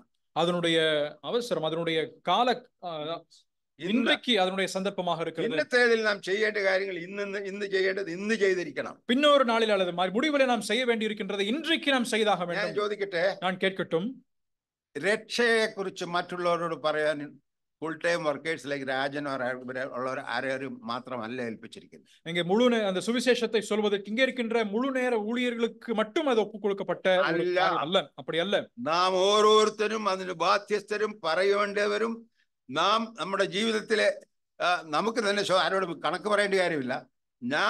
ഞാൻ വചനം സംസാരിച്ചത് മൂലം എത്ര പേർ രക്ഷിക്കപ്പെട്ടിരിക്കുന്നു എന്നുള്ള കണക്ക് നമുക്ക് അറിയാം. நாம் நம்மை நாமே ஒருபோதும் அதுக்கு கணக்கு ஒப்புவிக்க வேண்டிய அவசியம் இல்லை. ஆனால் நம்ம நிமித்தமாக எத்தனை நபர்களுக்கு நாம் சுவிசேஷத்தை சொல்லியிருக்கிறோம், ரட்சிக்கப்பட்டு കൂട്ടായ്മ എടുത്തിരിക്കുന്ന എല്ലാ വിശ്വാസികളും எங்கே ரட்சிக்கப்பட்டு ஐக்கியப்படக்கூடிய எல்லா விசுவாசிகளும் അവർ കർത്താവിനെ കുറിച്ച് മറ്റുള്ളവരോട് പറയുകയും அவர்கள் கர்த்தரை குறித்து பிறரிடத்திலே சொல்லவும் അവന് അവസരം നല്ലതാണെങ്കിൽ അതിന് വ്യക്തമായി പറയണം. அந்த சூழல் சரியான விதத்தில் அமையும் என்றால் அது நாம் சொல்ல வேண்டும். പറഞ്ഞിട്ട് சண்டைக்கும் வழக்கிடும் പോകുന്നതിനാണ് അല്ല നാം ആയിരിക്കുന്നത്. சுவிசேஷத்தை சொல்லிவிட்டு சண்டைக்கும் பிரச்சனைக்கும் நாம் போக வேண்டிய அவசியம் இல்லை. ആലോചന കർത്താവിന്റെ കാര്യങ്ങൾ പറയുമ്പോൾ അവന് ഹൃദയത്തിൽ അത് കേൾക്കാൻ സന്തോഷം കേട്ടാൽ വ്യക്തമായി പറയണം. இங்கே கர்த்தருடைய ஆலோசனை பிரகாரமாக அவர்களுக்கு சந்தர்ப்பம் கிடைக்கப்படும் பொழுது நாம் தெளிவாக அவரிடத்தில் சுவிசேஷத்தை சொல்ல வேண்டும்.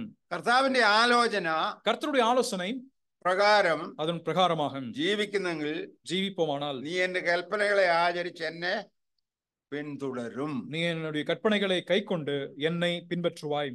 പിന്നത്തേതിൽ ചെയ്യേണ്ട കാര്യമാണ്. முடிவிலே செய்யப்பட வேண்டிய காரியம். പിന്നത്തേതിൽ നാം ചെയ്യേണ്ടത് முடிவிலே நாம் செய்ய வேண்டியது അവന്റെ കൽപ്പനകളെ ആചരിക്കണം. அவருடைய கற்பனைகளுக்கு நாம் கீழ்ப்படிய வேண்டும். എത്രയോ കൽപ്പനകൾ അവൻ തന്നിട്ടുണ്ട്. எத்தனையோ கற்பனைகளை கர்த்தர் நமக்கு എത്രയോ കൽപ്പനകൾ നാം ആചരിക്കാതെ വിട്ടുപോയിട്ടുണ്ട്. எத்தனையோ கற்பனைகளை நாம் பின்பற்றாமல் போயிருந்திருக்கிறோம். ചില കാര്യങ്ങൾ നാം ചെയ്യുന്നുണ്ട്. சில காரியங்களை நாம் செய்கிறோம். ചിലത് ചെയ്തിട്ട് മറ്റുള്ളവർ കാണാൻ വേണ്ടി ചെയ്യുന്നവരുണ്ട്.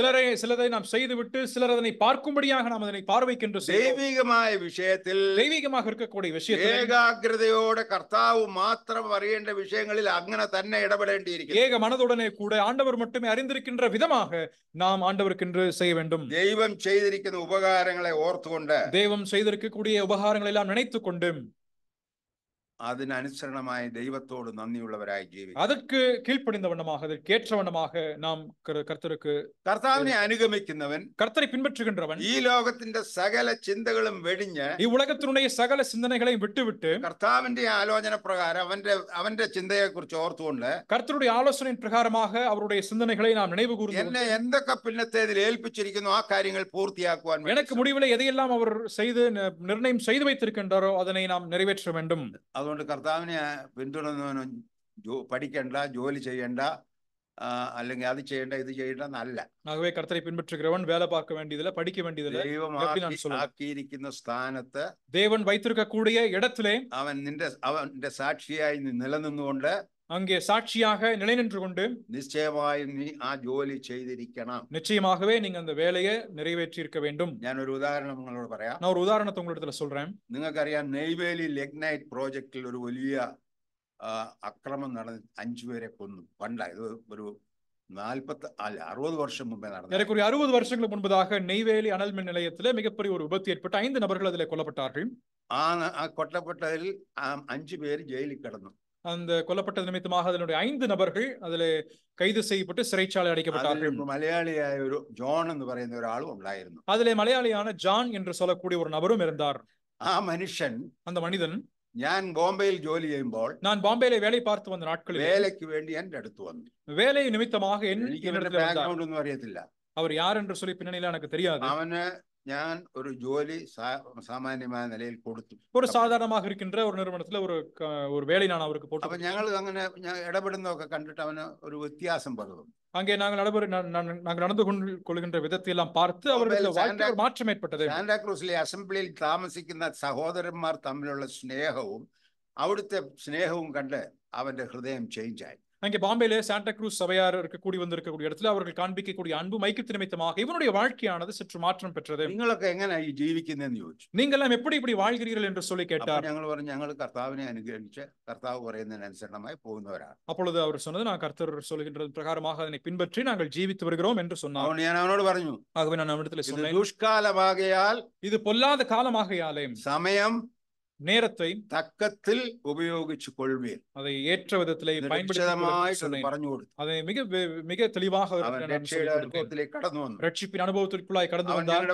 അവിടുത്തെ അസംബ്ലിയിൽ സ്നാനപ്പെട്ടു. அவர் அங்க இருக்கின்ற சபையிலே ஞானஸ்நானம் பெற்றார். അവിടെ കൂട്ടായ്മയിൽ ഞങ്ങളോട് കൂടെ ചേർന്ന് 2 വർഷം ഉണ്ടായിരുന്നു. எங்களோட கூட சேர்ந்து 2 ஆண்டுகள் அங்கே ஐக்கியப்பட்டார். അത് കഴിഞ്ഞുടനെ മസ്കറ്റിലേക്ക് പോയി. அதன் பின்பதாக அவர் மஸ்கட் சென்றார். അവൻ പിന്നെ അവിടെ കുറച്ച് നാൾ ഉണ്ടായിരുന്നു. பின்பதாக அவர் இன்னும் சில நாட்கள் அங்கே இருந்தார். അവർ പന്തളത്തിനടുത്തുള്ള ഒരാളാണ്. എന്നാൽ പിന്നെ എനിക്ക് അതിനെ കുറിച്ച് ഒന്നും അറിയാൻ പറ്റില്ല. പന്തളം என்று சொல்லக்கூடிய இடத்தை சார்ந்த நபர் என்று பின்பதாக நான் அறிந்தேன். ജീവിതം കണ്ടാണ് അവൻ. ഞാൻ മാത്രമല്ല, என்னை അവിടെയുള്ള വിശ്വാസികൾ തമ്മിലുള്ള കൂട്ടായ്മയുടെ സ്നേഹവും ബന്ധവും കണ്ടാണ് അവൻ രക്ഷിക്കപ്പെട്ടത്. அங்கே இருக்கின்ற விசுவாசிகளுடைய வாழ்க்கையும் அவருடைய ஐக்கியத்தையும் அன்பையும் பார்த்து பின்பதாக அவர் ரட்சிக்கப்பட்டார். உண்மையாக பார்த்தால் அவர் ஒரு நக்சலைட். അവനെ ജോലിക്ക് എടുത്തെന്ന് പറഞ്ഞാൽ എന്നെ കൂടെ കൊണ്ടുപോയി. அவனை வேலைக்கு எடுத்தோன்னு சொன்னா என்னையும் சேர்த்து சிறையில் அடைச்சிருவாங்க. എന്നാൽ അവൻ അങ്ങനെ രക്ഷിക്കപ്പെട്ട് കർത്താവിന്റെ മകനായി തീർന്നു. അവൻ അവിടെ ഉണ്ടായിരുന്നു. ஆனால் ரட்சிக்கப்பட்டு தேவனுடைய பிள்ளையாக மாறி அவர் அங்கே ஐக்கியத்தில் இருந்தார். ഒരു കാര്യം ഓർക്കണം, ഇത് ദുഷ്കാലമാകയാൽ, இது காலம் பொல்லாததாக இருக்கின்றதனாலே നാളുകളെ തക്കത്തിൽ ഉപയോഗിക്കുക, நாட்களை பிரயோஜனப்படுத்திக் கொள்ளுங்கள்.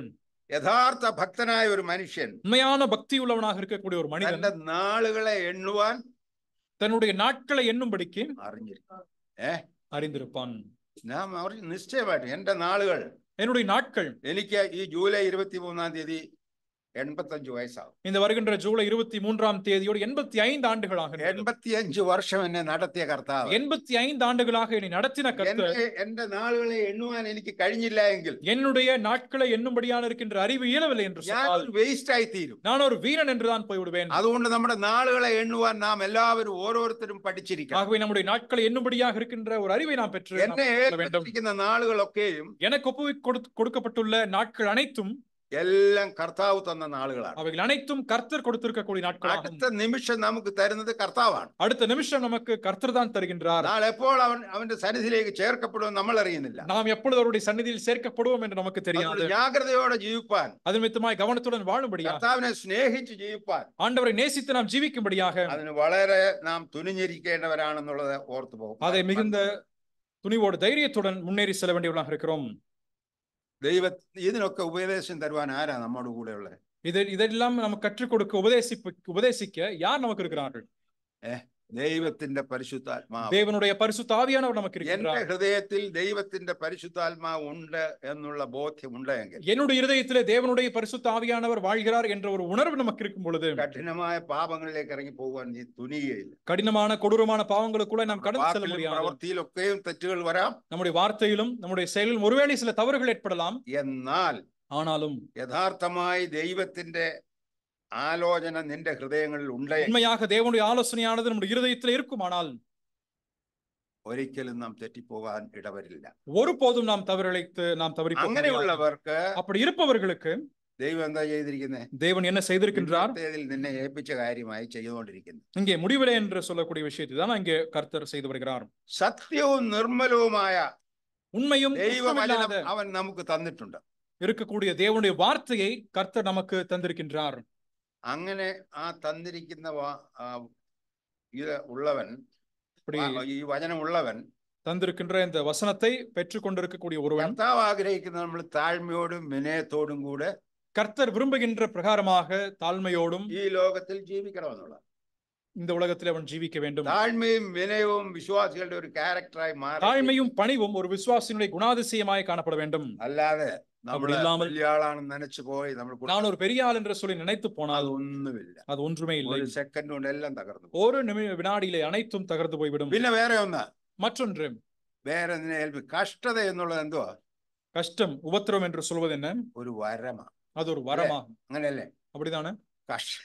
വിഷമം അത് പറയാനെങ്കിലും சொல்வது கொஞ்சம் மனக்கு சங்கடம் தான் இருந்தாலும், കഷ്ടത എന്നുള്ളത് ഒരു വരമാണ്. இங்க உபத்திரம் என்று சொல்வது ஒரு வரமாக இருக்கின்றது. ജീവിതത്തിൽ ഏതെങ്കിലും കഷ്ടത വന്നാൽ, வாழ்க்கையில ஏதாவது கஷ்டங்கள் நமக்கு ஏற்படுமானால் നിരാശപ്പെടുവാൻ പാടില്ല. அது நிமித்தமாக ஏமாற்றம் அடைய வேண்டியதில்லை. காரணம் என்ன? എന്നെക്കാൾ എത്രയോ വലിയവനായ ദൈവം എന്റെ കൈ പിടിച്ചിരിക്കുന്നു. என்னை காட்டில் மிகப்பெரியவராக இருக்கின்ற என்னுடைய ஆண்டவர் என் கரத்தை അവൻ എന്റെ രക്ഷിതാവായിരിക്കുന്നവനാണ്. அவர் என்னுடைய രക്ഷകராக இருக்கின்றார். ഇന്നത്തേതിൽ എന്നെ അവിടത്തേക്ക് എടുക്കുവാൻ വേണ്ടി അവൻ എന്നെ സൂക്ഷിക്കുന്നുവെങ്കിൽ, முடிவிலே கர்த்தரனை அங்கே அவர் சமூகத்தில் எடுத்துக்கொள்வதற்கு அவர் பாதுகாப்புள்ளவராய் கவனத்துடன் இருக்கிறார். തകർന്നു പോകാതെ വണ്ണം, அதெல்லாம் தகர்ந்து போகாதிருக்கும்படி ദൈവസന്നിധിയിൽ വീഴുക, தேவனுடைய சந்நிதியிலே நாம் வீழ்வோம். ദൈവസന്നിധിയിൽ യഥാർത്ഥമായി വീണ് കരഞ്ഞ് പ്രാർത്ഥിക്കുന്നവന് தேவனுடைய சந்நிதியிலே உண்மையான முறையிலே நாம் விழுந்து கண்ணீர் விடும்படியாக വിടുതലിന്റെ കരം കർത്താവ് നീട്ടിയിരിക്കും എന്നുള്ളതിന് യാതൊരു സംശയം. விடுதலினுடைய கரத்தை கர்த்தர் தாமே நீட்டி இருப்பார் என்பதில் നമ്മൾ ഈ ദിവസങ്ങളിൽ എത്രയോ ന്യൂസ് വായിക്കുന്നുണ്ട്. நாட்களிலே நாம் എത്രയോ செய்திகளை நாம் ഉപദേശിമാരായിരിക്കുന്നവർക്ക് പല പ്രയാസം നിറഞ്ഞ രോഗങ്ങളും പ്രശ്നങ്ങളും എല്ലാം, ഉപദേശികളാக இருக்கக்கூடிய அநேகருடைய வாழ்க்கையிலே பிரச்சனைகளும் അധൈര്യപ്പെട്ട കർത്താവിന്റെ സന്നിധിയിൽ അവരെ നാം ഏൽപ്പിക്കണം. தைரியம் இழந்து போகாதபடிக்கு ஆண்டவருடைய சமூகத்திலே அவர்களை நாம் அவர்களை நினைத்து ஜெபிக்க வேண்டும். പിന്നത്തേതിലുള്ള കാര്യത്തിൽ ഒന്നാണ് முடிவிலே என்று சொல்லப்படும் பொழுது இருக்கின்ற ദ്രവ്യാഗ്രഹം എന്നുള്ളത് നാം പൂർണ്ണമായി വെടിഞ്ഞിരിക്കണം. பண ஆசை என்பதை பூர்ணமாக நம்மை விட்டு கடந்து போயிருக்கு. ദ്രവ്യാഗ്രഹം സകലവിധ ദോഷത്തിനും பண ஆசை எல்லா தீமைக்கும் வேறாகின்றது. അതുകൊണ്ട് ദിനത്തേതിൽ നാം ദൈവസന്നിധിയിൽ പൂർണ്ണമായി നിൽക്കണമെങ്കിൽ, முடிவிலே நாம் கர்த்தருடைய சந்நிதியிலே நாம் நிற்க வேண்டுமானால் ദ്രവ്യാഗ്രഹം പൂർണ്ണമായി നാം വെടിയണം. பண ஆசையை முற்றுமாக நம்மை விட்டு விலக்கி இருக்க வேண்டும். അതുകൊണ്ട് നിന്റെ ദൈവമായ യഹോവ നിന്നെ രക്ഷിക്കുമെന്ന് அவன் வீரனாயனானு ஓர்த்துக்கொண்டு, ஆகவே நம்முடைய கர்த்தர் ரட்சகராக இருக்கிறார், அவர் வல்லவராக இருக்கிறார் என்பதை குறித்து நாம் நினைவு 100% அவனை ஆശ്രയിക്കുക. 100% அவரை நாம் சார்ந்து கொள்வோம். விடுதலை அவന്റെ കൈകളിലുണ്ട്. விடுதலை அவருடைய கரத்திலே உண்டு. മനുഷ്യനിൽ ആശ്രയിക്കുന്നതിനേക്കാൾ மனுஷனிலே சார்ந்திருப்பதை காட்டிலும் ദൈവത്തിൽ ആശ്രയിക്കുന്നത് നല്ലത് എന്ന് കർത്താവ് എഴുതി തന്നുവെങ്കിൽ, தேவனை சார்ந்திருப்பது நல்லது என்று சொல்லி ஆண்டவர் எழுதி கொடுத்திருப்பார். നമുക്ക് കഷ്ടത വന്നാലും, நமக்கு கஷ்டங்கள் ஏற்பட்டாலும், நஷ்டங்கள் ஏற்பட்டாலும், എന്ത് സംഭവിച്ചാലും, என்ன സംഭവിத்தாலும் എന്റെ ആശ്രയം ദൈവത്തിലാണ്. நான் சார்ந்து கொள்வது என்னுடைய நம்பிக்கை அந்த நம்பிக்கை இருப்பதனாலே கர்த்தர் நடத்துவார். മഹത്വത്തിലേക്ക് എടുത്തുകൊള്ളും. அவர் முடிவிலே என்னை மகிமையிலே சேர்த்துக் கொள்வார். ആ ചിന്തയായിരിക്കണം നമ്മുടെ ഹൃദയങ്ങളിൽ. அந்த சிந்தை தான் நம்முடைய மனதிலே இருக்க வேண்டும். എത്രമാത്രം നമ്മൾ പലരും ചിന്തിക്കുന്ന ഒരു കാര്യം പറയാം. நம்மள இருக்கின்ற பலரும் சிந்திக்கக்கூடியது என்னவென்றால், ഇങ്ങനെ അങ്ങ് പോയാലും മതി, எப்படியாவது போனா போதும், ഇപ്പൊ പോകുന്ന പോലൊക്കെ. இப்ப இருக்கிற மாதிரியே போனா போதும், ഇതിൽ ഇച്ചിരി ഇമ്പ്രൂവ്മെന്റ് വേണമെന്ന് അതിന്റെ ആവശ്യം ഇങ്ങനെ അങ്ങ് கொஞ்சம் இதுல இருந்து கொஞ்சம் மேல் அடைய வேண்டும் அப்படின்னா ஒண்ணும் இல்ல. നമ്മെ ഏൽപ്പിച്ച കാര്യങ്ങൾ, நம்மிடத்தில் ஒப்பு கொடுக்கப்பட்ட காரியங்கள், ഏത് ഏറ്റവും പ്രധാനപ്പെട്ട കാര്യങ്ങളാണ് നമ്മെ രക്ഷിച്ചതിന് ശേഷം കർത്താവ് ഏൽപ്പിച്ചിരിക്കുന്നത്. நமக்கு ரட்சிப்பின் பின்பதாக இருக்கின்ற சில முக்கியமான காரியங்களை தான் கர்த்தர் நமக்கு ஒப்பு கொடுத்திருக்கிறார். സത്യത്തിലും ആത്മാവിലും വിശുദ്ധിയിലും കർത്താവിനെ ആരാധിക്കുവാനാണ് കർത്താവ് ஆவியோடும் உண்மையோடும் கூட கர்த்தரை ஆராதிக்க முடிய நம்மிடத்தில் ஒப்பு கொடுத்திருக்கிறார். ഞാൻ വരുവോളം എന്റെ ഓർമ്മയ്ക്കായി ഇത് ചെയ്യുവീൻ. நான் வரும் வரைக்குமாக நினைவுக்காக நீங்கள் இதனை செய்யுங்கள். അത് ചുമ്മാ കാഷ്വൽ ആയിട്ടുള്ള വർഷിപ്പ് അല്ല, அது சும்மா ஏனோதானம் என்று செய்யப்படுகின்ற ஆராதனை அல்ல. സത്യത്തിലും ആത്മാവിലും വിശുദ്ധിയിലും കടന്നു വന്ന് കർത്താവിനെ ആരാധിക്കുവാനുണ്ടെങ്കിൽ, ஆவியோடும் ആരാധിക്കുന്നു എങ്കിൽ, ஆராதனையோடும் உண்மையோடும் பரிசுத்தத்தோடும் கூட ஆண்டவரை நாம் ஆராதிக்க வருவோம் என்றால், പിന്നത്തേതിൽ അവനെ ഏൽപ്പിച്ചിരിക്കുന്ന ഒരു കാര്യമാണിത്. முடிவிலே அவர் வச்சிருக்கிற ஒரு செயலாக இது இருக்கின்றது. അങ്ങനെ വരുമ്പോൾ നാം ദൈവസന്നിധിയിൽ താഴുവാൻ പഠിക്കും. அவனமாக வரும்போது தேவனுடைய சன்னிதானத்தில் நம்மை ശ്രദ്ധയോടുകൂടി ജീവിക്കും. நாம் மிகுந்த கவனத்துடன் வாழ கற்றுக்கொள்வோம். നമ്മെ ഏൽപ്പിച്ചിരിക്കുന്നത് இந்த குறிப்பிட்ட ஆசரிப்பை நமக்கு ஒப்புக்கொடுக்கிறது. ഇതൊരു ചെറിയ ശുശ്രൂഷയല്ല, இது ஒரு சாதாரண விஷயம் அல்ல, ഗാംഭീര്യമുള്ള ഒരു ശുശ്രൂഷ. அதிக கம்பீரமாக இருக்கும். നമ്മുടെ ആരുടെ യോഗ്യതയ്ക്ക് അനുസരണമല്ല ഇത് നമ്മെ ഏൽപ്പിച്ചിരിക്കുന്നത്. நம்முடைய தகுதிக்கேற்றவனமாக கர்த்தர் இதனை நமக்கு ஒப்பு கொடுக்கவில்லை. ഔദാര്യമായി നമ്മെ ഏൽപ്പിച്ചിരിക്കുന്ന ഈ ശുശ്രൂഷ, கர்த்தர் நம்மை நம்பி ஒப்பு கொடுத்திருக்கின்ற இந்த ஆசரிப்பு നാം ചെയ്യേണ്ടിയിരിക്കുന്നു, நாம் நிறைவேற்ற வேண்டியவர்களாக இருக்கிறோம்.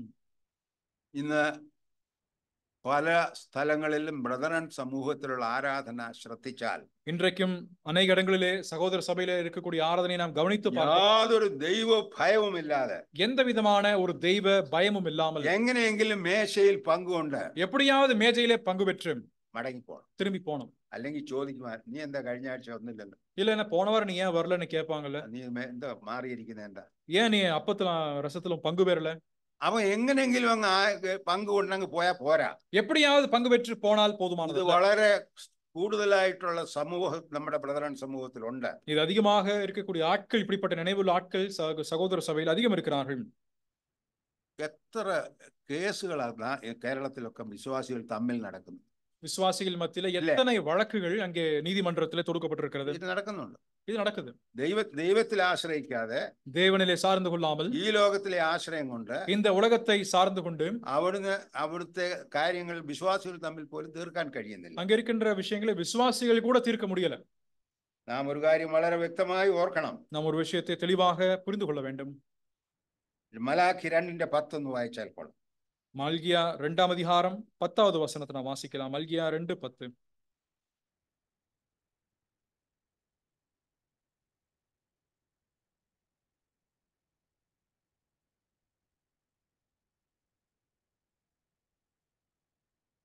நம் எல்லாருக்கும் ஒரே பிதா இல்லையோ? ஒரே தேவன் நம்மை சிருஷ்டித்ததில்லையோ? நாம் நம்முடைய பிதாக்களின் உடன்படிக்கையை பரிசுத்த குலைச்சலாக்கி அவனவன் தன் தன் சகோதரனுக்கு துரோகம் பண்ணுவானேன். ഇതൊരു സീരിയസ് ആയ ഒരു ഭാഗമാണെന്ന് നമ്മൾ ഓർക്കണം. இது எவ்வளவு மிக கொடுமையான ஒன்று என்பதை குறித்து ചെറിയ പ്രവചനങ്ങളെല്ലാം പഠിച്ചുകൊണ്ടിരിക്കുകയാണ്. இந்த நாட்களிலே சிறிய தீர்க்கதரிசிகளுடைய புத்தகங்களை நான் படித்து வருகின்றேன். എന്റെ ശ്രദ്ധയിൽ വന്ന കാര്യം മലാഖി 2:10. அப்படியாக என்னுடைய கவனத்திலே வந்தது மல்கியா 2:10. ഇരിക്കുന്ന എല്ലാവർക്കും ഒരേ പിതാവാണ്. இங்க நாம் அமர்ந்திருக்கின்ற எல்லாருக்கும் എനിക്ക് വേറെ പിതാവും ഈ സഹോദരൻ വേറൊരു പിതാവും അല്ല.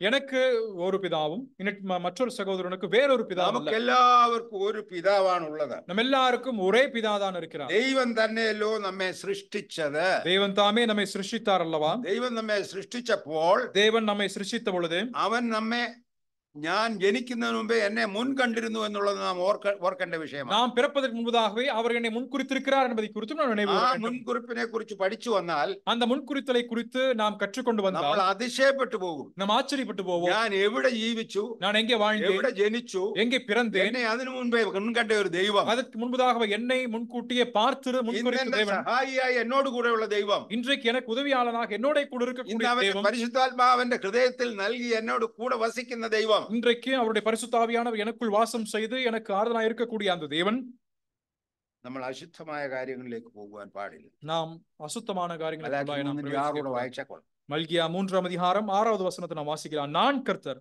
நான் மாறாதவர், ஆகையால் யாக்கோபின் புத்திரராகிய நீங்கள் நிர்மூலமாகவில்லை. ഞാൻ മാറാത്തവൻ, நான் மாறாதவர். നമ്മളൊക്കെ മാറും. நாம் எல்லாரும் மாறி போவோம். കർത്താവ് ഒരു നാളും മാറാത്തവൻ. கர்த்தர் ஒரு நாளும் மாறாதவர். ഇന്ന് വീണ്ടെടുക്കപ്പെട്ട ഇസ്രായേലാണ് നമ്മൾ. இன்றைக்கு மீட்கப்பட்ட യാക്കോബിന്റെ இஸ்ரவேலாக நாம் இருக்கிறோம். പുത്രന്മാരല്ല, വീണ്ടെടുക്കപ്പെട്ട ഇസ്രായേലാണ് ജനമാണ് നാം. யாக்கோபின் புத்திரர் என்றல்ல, மாறாக மீட்கப்பட்ட இஸ்ரவேல் கூட்டத்தாராக நாம் இருக்கிறோம். ഞാൻ മാറാത്തവനാണ്.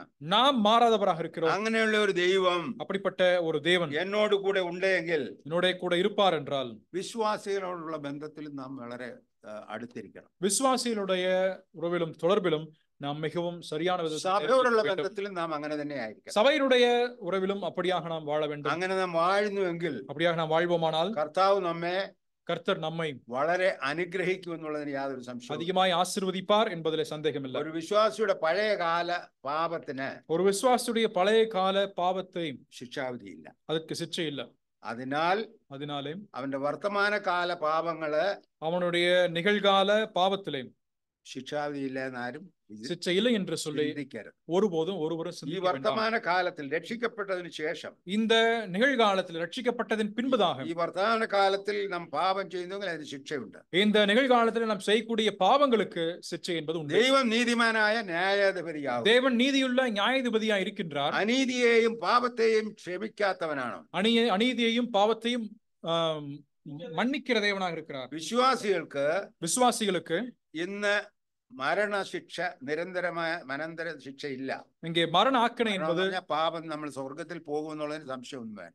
பரலோகத்துக்கு போவோங்கிறதுல சந்தேகப்பட வேண்டாம். ஆகவே மரண ஆக்கணை என்பதில்லை. എന്നാൽ അവിടെ ചെന്ന് ലജ്ജിച്ച് നിൽക്കാൻ ഇടയാകും. ஆனால் அங்கே சென்று வெட்கப்பட்டு ஒருபோதும் நிற்க கூடாது. അതിന് ഇന്ന് ഇവിടെ വെച്ച് കരുതിക്കൊള്ളണം. அதற்காக இங்கேயே வைத்து நாம் அதில் ജീവിക്കുന്ന നാളെല്ലാം, இங்கே ஜீவிக்கக்கூடிய நாட்கள் அனைத்தும் നാം ആ വിശ്വാസത്തോടുകൂടി കർത്താവിനെ ഫോളോ ചെയ്യുന്നവരായിരിക്കും. விசுவாசத்துடன் ஆண்டவரை பின்பற்ற வேண்டும். അതുകൊണ്ട് നാം ഒരു കാര്യമാണ്, വിശ്വാസിക്ക് മരണാനന്തര ശിക്ഷ ഇല്ല. വിശ്വാസിക്ക് മരണത്തിന് പിൻപതാണ് ശിക്ഷை இல்லை.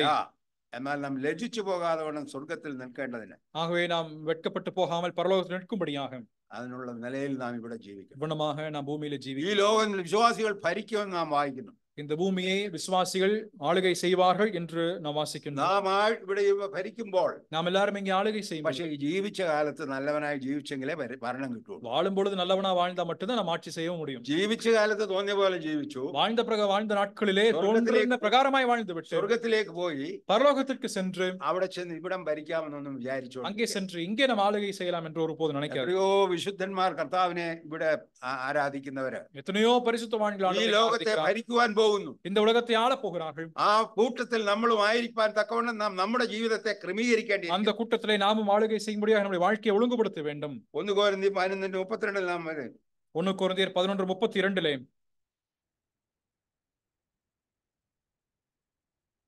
நாம் நியாயம் தீர்க்கப்படும் போது உலகத்தோட ஆக்கணைக்குள்ளாக தீர்க்கப்படாதபடிக்கு கர்த்தராலே சிக்ஷிக்கப்படுகிறோம். നമ്മൾ ബാലശിക്ഷ അനുഭവിച്ചുകൊണ്ടിരിക്കുന്ന ഒരു കൂട്ടരാണ്. நாம் பிள்ளைகள் என்ற முறையிலே ஒரு சிக்ஷை அனுபவித்து வரக்கூடிய எனக்கு ஒரு சிறு வியாதி இருக்கும் என்றால், എന്തെങ്കിലും വന്നെങ്കിൽ, அல்லது எனக்கு ஏதாவது நிகழும் என்றால், ഈ ലോകത്തോടു കൂടി ശിക്ഷ അനുഭവിക്കുന്നവനല്ല, இந்த உலகத்தோட கூட சிக்ஷை அனுபவிக்கிறேன். കർത്താവിനോട് കൂടെ കർത്താവിന്റെ ബാലശിക്ഷ നമുക്ക് തരുന്നതാണ്. கர்த்தராலே நாம் சிக்ஷிக்கப்படுகிறோம் என்பது மட்டுமே ஆகும். കൊലോസ്യർ 3:2 കൂടെ വായിച്ചിട്ട് ഞാൻ നിർത്തിക്കളയാം. கொலோசியர் 3:3 அதிகாரம் 2வது வசனத்தை நான் வாசிச்சு நான் நிறுத்துகிறேன். 3:25 கொலோசியர் 3:25 அநியாயம் செய்கிறவன் தான் செய்த அநியாயத்திற்கு ஏற்ற பலனை அடைவான், பட்சபாதமே இல்லை. നാം അന്യായം ചെയ്യുവാനായി നമ്മെ വിളിച്ച് വേർതിരിച്ചിട്ടില്ല. நாம் அநியாயம் செய்யும்படியாக கர்த்தர் நம்மை அழைத்து பிரித்தெடுக்கவில்லை. കർത്താവിന് പ്രസാദം വരുമാറി ജീവിക്കുവാനും കർത്താവിനെ പ്രസാദിപ്പാനുമായി നമ്മെ വിളിച്ചു. கர்த்தருக்கு பிரியம் ஏற்படும் வண்ணமாகவும் கர்த்தரை பிரியப்படுத்தும்படியாகவும் நாம் வாழும்படி அழைக்கப்பட்டிருக்கிறோம். பின்பதாக അന്യായം ചെയ്തവൻ அநியாயம் ചെയ്ത അന്യായത്തിന് തക്കവണ്ണം ശിക്ഷ പ്രാപിക്കും. தான் செய்த அநியாயத்திற்கு ஏற்ற பலனை அடைவான். ദൈവത്തിന് യാതൊരു മുഖപക്ഷവും. தேவனுக்கு எந்த விதமான ഈ ആളൊന്നും ദൈവത്തിന് മുഖപക്ഷമില്ല. இன்னார் என்று சொல்லி தேவனுக்கு பட்சபாதம். ദൈവത്തെ പ്രസാദിപ്പിച്ച് ജീവിക്കുന്നവർക്ക്, தேவனை பிரியப்படுத்தி வாழ்கின்றவர்களுக்கு എല്ലാവിധ നന്മകളാലും അവൻ അനുഗ്രഹിച്ച്, எல்லா விதமான நன்மைகளாலும் அவனை ஆசீர்வதித்து, ഹൃദയ സന്തോഷം കൊണ്ട് നിറഞ്ഞ്, இருதயத்தின் சந்தோஷத்தினாலே நிறைந்து നന്ദി പറയുന്നവരായി നമ്മെ തീർക്കും. நன்றி உள்ளவர்களாக, நன்றி சொல்லக்கூடியவர்களாக நம்மை നാം ഒരു നാളിൽ കർത്താവിന്റെ ന്യായാസനത്തിന്റെ മുമ്പാകെ കൂടി കടന്നു പോകേണ്ടി വരും. நாம் ஒரு நாளிலே கர்த்தருடைய நியாயாசனத்துக்கு முன்பதாக நாம் கடந்து போக வேண்டி வரும். അവിടെ ശിക്ഷാവിധി ഒന്നും അല്ല. அங்கே சிற்றை நியாய தீர்ப்பு என்பதில்லை. അവിടെ ഒന്നും നമ്മളെ ജഡ്ജ് ചെയ്തിട്ട് പിന്നെ നരകത്തിൽ அங்கே വിടുന്നതാണ്. நியாய தீர்ப்பு நமக்கு கொடுத்து பின்பதாக நரகத்தில் தள்ளிவிட ദൈവത്തിന്റെ போவதில்லை. മുൻപാകെ കൂടി കടന്നു പോകുമ്പോൾ தேவனுக்கு முன்பதாக நாம் கடந்து போகும் பொழுது നാം എങ്ങനെയായിരുന്നു ഇവിടെ நாம் இங்கே எப்படியாக வாழ்ந்தோம் എല്ലാം വെളിപ്പെടും. எல்லாம் அங்கே வெளிப்படும். എന്റെ ജീവിതം വെളിപ്പെട്ട് വരുമ്പോൾ എന്റെ ഭാര്യയ്ക്കും എന്റെ അവിടെ ചെന്ന് ഭാര്യയുടെ ബന്ധമൊന്നും ഇല്ല, അത് വേറെ വിഷയം. அங்கே சென்று ആർക്കും വെളിപ്പെട്ട് വരാം. யாருக்கும் அது வெளிப்படாது. അതുകൊണ്ട് നാം വളരെ ശ്രദ്ധയോടുകൂടെ ജീവിക്കേണ്ട ഒരു കാലയളവ്, மிகவும் கவனத்துடன் வாழ வேண்டிய ஒரு காலகட்டத்தில் இருக்கிறோம். പിന്നത്തേതിൽ നാം എങ്ങനെയായിരിക്കണമെന്നുള്ളത്, முடிவிலே நாம் எப்படியா இருக்க போகிறோம் என்பதை குறித்து ദൈവം വ്യക്തമായി നമ്മളോട് ഓരോരുത്തരോടും പറഞ്ഞു കഴിഞ്ഞിരിക്കുന്നു. தேவன் ஒவ்வொருவரோடும் கூட தெளிவாக பேசி இருக்கின்றார். അതുകൊണ്ട് ഈ ശരീരത്തിൽ വെച്ച് തന്നെ இந்த சரீரத்திலே வைத்து தாமே പ്രാപിക്കേണ്ടിയിരിക്കുന്ന നന്മകൾ പ്രാപിക്കുവാനായി ദൈവത്തോട് பெற்றுக்கொள்ள வேண்டியிருக்கின்ற நன்மைகளை நாம் பெற்றுக்கொள்ளும்படியாக கர்த்தரிடத்திலே சேருவோம். വിശ്വാസികളായിരിക്കുന്ന എല്ലാവരും, விசுவாசிகளாக இருக்கின்ற நாம் எல்லாரும் അത് ഫോളോ അപ്പ് ചെയ്യട്ടെ. அதை எல்லாரும் பின்பற்றுவோம். കർത്താവിന്റെ അത്ര വലിയ നമ്മുടെ പ്രത്യാശ കൈവിടരുത്. கர்த்தர் மேல் நாம் வைத்திருக்கக்கூடிய அந்த நம்பிக்கை நாம் விட்டு விட வேண்டும். ജീവിതത്തിൽ തളർന്നു പോകുന്നവൻ, வாழ்க்கையில தளர்ந்து போகின்றவன் അവസരത്തിൽ പ്രത്യാശ കൈവിട്ടു പോകും. அங்கே திடீரென்று அவன் நம்பிக்கையை இழந்து போவான். നാം ആഗ്രഹിക്കുന്നത് പോലെ കാര്യങ്ങൾ നടക്കണമെന്നില്ല. நாம் நினைக்கின்ற விரும்புகின்ற பிரகாரமாக எல்லாம் நடைபெற வேண்டும் என்பதல்ல. നമ്മുടെ ഓട്ടം മികച്ചതായി ഓടി நம்முடைய ஓட்டத்தை நிறைவேற்றி പൂർത്തിയാകും பொழுது ജീവകിരീടം തരുവാനായി കർത്താവ് കാത്ത് ഇരിക്കുന്നു. ജീവകിരീടத்தை நமக்கென்று கொடுக்கும்படியாய் கர்த்தர் ஆயத்தத்துடன் இருக்கிறார். 5 കിരീടമുണ്ട്. 5 கிரீடம் உண்டு. ഒരാളെ രക്ഷിക്കപ്പെടുത്തി നമ്മുടെ ആക്ടിവിറ്റി കൊണ്ട് രക്ഷിക്കപ്പെട്ടാൽ അതിന് ഒരു കിരീടം. நம்முடைய செயல் நிமித்தமாக ஒரு நபர் ரட்சிக்கப்பட்டால் அதற்கு ஒரு கிரீடம் உண்டு. അതുകൊണ്ട് നാം എന്ത് ചെയ്യണം? ஆகவே நாம் என்ன செய்ய வேண்டும்? ഞാൻ വിശുദ്ധനായിരിക്കുന്നത് പോലെ, நான் பரிசுத்தராயிருக்கிறது போல നിങ്ങളും വിശുദ്ധരായിരിക്കും. நீங்களும் பரிசுத்தராயிருக்க வேண்டும். பவுல் சொன்ன வார்த்தை. ഞാൻ വിശുദ്ധനായിരിക്കും. പൗലോസ് പറഞ്ഞില്ല ഞാൻ പരിശുദ്ധനായിരിക്കുന്നത് പോലെ. ഞാൻ വിശുദ്ധനായിരിക്കുന്നത് പോലെ, நான் பரிசுத்தராயிருக்கிறது போல നിങ്ങളും വിശുദ്ധരായിരിക്കും. நீங்களும் பரிசுத்தராயிருங்கள். നിന്റെ ജീവിതത്തെ உங்களுடைய வாழ்க்கையை പോസിറ്റീവായിട്ട് കണ്ടാൽ, நேர்மறையாக நாம் பார்த்தோம் என்றால், മറ്റുള്ളവരുടെ ദോഷത്തെ നീ കാണുകയില്ല. மற்றவர்களுடைய பொல்லாப்பையோ தீமையோ நீங்க பார்க்க ഈ போவதில்லை. മറ്റു സഹോദരന്റെ ദോഷത്തെയും കുഴപ്പത്തെയും കണ്ടുപിടിക്കാനല്ല നമ്മെ ആക്കിയിരിക്കും. மற்ற நபரனுடைய பொல்லாப்பையோ தீமையோ கண்டுபிடிக்க ജീവിതത്തെ പോസിറ്റീവായി കാണുന്നവന്, வாழ்க்கையை நேர்மறையாக பார்க்கக்கூடிய ஒருவன், അവരുടെ നന്മയെ കാണുവാൻ കഴിയും. മറ്റുള്ളവരുടെ ദോഷത്തെയല്ല അവന്റെ നന്മയെ കാണും. அவருடைய வாழ்க்கையில் இருக்கக்கூடிய நன்மையை பார்க்க முடியும். നമ്മുടെ സ്കൂട്ടർ സഹോദരന്മാർ ആത്മീകമായി വളരുമ്പോൾ, நம்முடைய உடன் சகோதரர் ஆவிக்குரிய முறையிலே வளரும் பொழுது, പൗലോസ് എന്നാ പറഞ്ഞേ? பவுல் என்ன சொல்றாரு? We rejoice. நம்ம சந்தோஷப்படுகிறோம். சந்தோஷப்படுகிறோம். ഈ കാര്യമാണ് നമ്മുടെ ജീവിതത്തിൽ നടക്കേണ്ടിയിരിക്കുന്നത്. இதுதான் நம்முடைய வாழ்க்கையிலும் പല കാര്യങ്ങൾ എഴുതിയിട്ടുണ്ട്, എന്നാൽ അതൊന്നും அநேக விஷயங்கள் எழுதி வைத்திருக்கிறேன். நான் சொல்வதற்கு இதுவான நேரம் என்று இல்லை. വളരെ സ്ട്രിക്റ്റ് ആയി 45 മിനിറ്റ് ആണ്. 45 മിനിറ്റേ ആകാം. 45 நிமிஷம்னா 45 நிமிஷத்துல நான் நிறுத்தி விடுவேன். അതുകൊണ്ട് നമുക്ക് പല കാര്യങ്ങളുണ്ട്. പിന്നത്തേതിൽ ചെയ്യേണ്ടതായ ഇനി ഒരു 20 കാര്യങ്ങളുണ്ട്. അതൊന്നും പറയാം. முடிவே நாம் நிறைவேற்றி வேண்டி இருக்கக்கூடிய இன்னும் 20 விஷயங்கள் உண்டு. അത് പിന്നത്തേതിൽ നാം ചെയ്യേണ്ടത് അതുപോലെ തന്നെ ചെയ്ത് ജീവിച്ചാൽ, முடிவிலே அல்லது பின்னொரு நாளிலே நாம் செய்ய வேண்டி இருக்கின்றவற்றை அதே விதத்தில் നമ്മുടെ ജീവിതം ഒരിക്കലും ഈ ലോകത്തിൽ പരാജയപ്പെടുക, நம்முடைய வாழ்க்கையானது ஒருபோதும் இங்கே தோல்வியடைய போவதில்லை. കർത്താവിനോട് ചോദിക്കാതെ കാര്യങ്ങൾ ചെയ്താൽ, கர்த்தரிடத்திலே கேட்காமல் நாம் செய்வோமானால் പരാജയപ്പെട്ടു, நாம் தோல்வி அடைவோம். അതിനൊരു ഉദാഹരണം ഞാനുണ്ട്. அதற்கு ஒரு உதாரணமாக நானும் இருக்கிறேன். ഞാൻ കർത്താവിനോട് ചോദിക്കാതെ ഒരു വലിയ ബിസിനസ്സിൽ ഇടം. நான் கர்த்தரிடத்திலே கேட்காமல் மிகப்பெரிய ஒரு வியாபாரத்தில் நான் ஈடுபட்டேன். சும்மா அப்படி நான் அதுல ஈடுபட்டு பணம் முடக்கி அதுல அநேக பணத்தை நான் செலவிட்டேன். 1.5 கோடி ரூபாய். அது 1.5 கோடி ரூபாய் நஷ்டப்பட்டது. போய் அது அப்படியே போய்விட்டது. പക്ഷെ കർത്താവ് വീണ്ടും തന്നു എന്നുള്ളതാണ് അത് വേറൊരു വിഷയം. கர்த்தர் மீண்டுமாக அதனை திருப்ப தந்தார் என்பது வேறொரு விஷயம். ഒന്നിനും കുറവില്ലാതെ, ஒன்றுக்கும் குறைவில்லாமல் എല്ലാം ഔദാര്യമായി തന്ന് எல்லாவற்றையும் நமக்கு இலவசமாய் தந்திருக்கின்றார். കർത്താവ് നിലനിർത്തിയിരിക്കുന്നു. கர்த்தர் അന്ന് ഞാൻ പഠിച്ചു. அன்றே நான் கற்றுக் கொடுத்தது. കർത്താവിനോട് ചോദിക്കാതെ ഒന്നും ചെയ്യാൻ പാടില്ല. கர்த்தரிடத்திலே கேட்காமல் ஒன்றும் நாம் ഒറ്റ കാര്യം ചെയ്തു 1.5 കോടി രൂപ. ஒன்னு நான் செஞ்சேன், அதுல 1.5 கோடி ரூபாய் நஷ்டமானது. അതെല്ലാം കൊടുക്കുവാനും തീർക്കുവാനും ഒക്കെ കർത്താവ് എനിക്ക് അതെല്ലാം കൊടുப்பதற்கும் திரும்ப பெற்றுக்கொள்வதற்கும் கர்த்தர் போதுமானவராயிருந்தார். അതുകൊണ്ട് ഇന്ന് അത്ഭുതകരമായി കർത്താവ് നടത്തുന്നു. അത്ഭുതകരമായി ആണ്ടവർ നമ്മെ നടത്തിയിരിக்கிறார். എന്റെ മക്കളൊക്കെയും ആയിരിക്കുന്ന സ്ഥാനത്ത് അവിടെയുള്ള സഭകളിൽ വളരെ ആക്റ്റീവാണ്. என்னுடைய பிள்ளைகள் அங்கே இருக்கக்கூடிய சபைகளிலே மிக அதிக பக்தியாய் தீவிரமாய் செயல்படக்கூடியவர்களாக இருக்கிறார்கள். இளைய மகளாണ് அവിടുത്തെ யங்கஸ்ட் among the ladies. அங்கே சகோதரிகள் மத்தியிலே என்னுடைய இளைய மகள் தான் அங்கே வயதிலே குறைந்தவர்களாக இருக்கிறார்கள். വളരെ ആക്റ്റീവായി അവിടെ ഉണ്ട്. அவளும் ஆக்டிவாக செயல்பட்டு வருகிறார்கள். അങ്ങനെ എല്ലാവരും ദൈവകൃപയാൽ നന്നായി ജോലി ചെയ്യുന്നു, നന്നായി ദൈവമക്കളായി ജീവിക്കുന്നു. தேவனுடைய பிள்ளைகளாக அங்க இருக்கக்கூடிய ഒരു இடங்களிலே ദോഷവും നമുക്ക് வேலை സംഭവിക്കില്ല. பார்த்து வருகிறோம். நமக்கு எந்த விதமான பொல்லாப்பு ஏற்பட போவதில்லை. ഭിന്നത്തേതിലുള്ള നമ്മെ കർത്താവ് ഏൽപ്പിച്ചത് ചെയ്തുകൊണ്ടിരിക്കുക. முடிவிலே நமக்கென்று கர்த்தர் நிர்ணயித்து வைத்திருக்கக்கூடியதை நாம் செய்வோம். കർത്താവ് ചെയ്ത ആലോചന ഏതാണെന്ന് മനസ്സിലാക്കി கர்த்தர் ജീവിക്കുക. நமக்கென்று செய்திருக்கக்கூடிய ஆலோசனை என்னவென்று சொல்லி நாம் நினைத்து நாம் செயல்படுவோம். വേറെ ഒന്നും നാം ചെയ്യേണ്ടതില്ല. வேற ஒண்ணும் நாம் செய்ய வேண்டாம். കർത്താവ് നമ്മെ അനുഗ്രഹിക്കട്ടെ. கர்த்தர் நம்மை അവരുടെ ஆசீர்வதிப்பாராக. കൃപ നമ്മോട് കൂടെ ഇരിക്കട്ടെ. அவருடைய கிருபை நம்மோட கூட പിന്നെ இருக்கட்டும். അവരുടെ വരവിനായി കാത്തിരിക്കുന്നവർക്ക് പ്രത്യേകം വേറൊരു നോക്കണം. அவருடைய வருகைக்கென்று காத்திருக்கக்கூடியவர்களுக்கு மற்றும் வேறொன்று கர்த்தர் வைத்திருக்கிறார். പോലും വരവ് കർത്താവ് വരണേന്ന് പറയാത്തവരും ഉണ്ട്. நீங்க ஒருபோது ஆண்டவர் வர நீங்க കർത്താവേ, வாங்கன்னு നീ சொல்லாதவர்கள் വരണമെന്ന് இருக்கிறார். പറഞ്ഞ് നീ കാത്തിരിക്കണം. ஆண்டவரே நீர் வர வேண்டும் என்று சொல்லி நாம் காத்திருக்க வேண்டும்.